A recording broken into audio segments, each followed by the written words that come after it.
Hi friends, ఈ Vodafone idea telecom company ఏమైతే ఉందో దానికి సంబంధించి 87,695 కోట్లు వాళ్ళు ప్రభుత్వానికి చెల్లించాల్సి ఉంది. చాలా కాలం నుంచి కోట్ల చుట్టూ తిరుగుతూ ఉన్నారు. అది మనకు ఆ రకంగా ఆ సంస్థను యాక్చువల్గా బ్లాక్ లిస్ట్ చేయాలి, కానీ అది విదేశీ సంస్థ కాబట్టి దానికి ప్రభుత్వము దాని మీద ప్రత్యేకమైన శ్రద్ధ చూపి 5 సంవత్సరాల వరకు ఆ అప్పు ఏమైతే ఉందో, డ్యూస్ ఉన్నాయో వాటిని హోల్డ్ ఆన్. సో 5 సంవత్సరాల వరకు వాళ్ళు దాని గురించి ఎలాంటి చింతపడకుండా సో వీళ్ళు వాళ్ళ వ్యాపారం చేసుకోవచ్చు.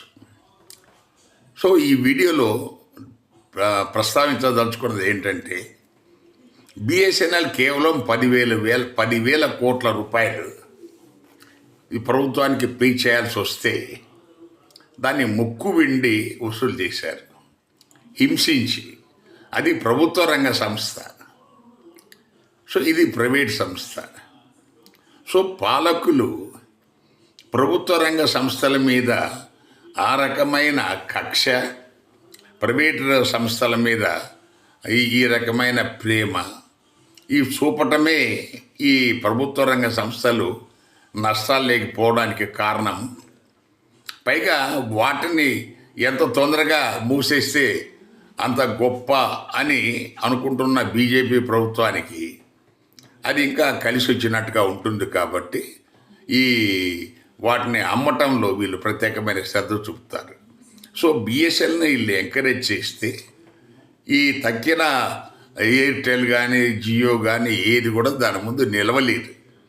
సో అందువల్ల బిఎస్ఎన్ఎల్ను లో ప్రొఫైల్లోనే ఉంచి దాని నెట్వర్క్ సరిగా పనిచేయనీయకుండా, టవర్స్ లేకుండా, నెట్వర్క్ లేకుండా, సో ఈ రకంగా ఈ మన కాంపిటీషన్, సో దీన్ని మనం కాంపిటీషన్ అనాలి.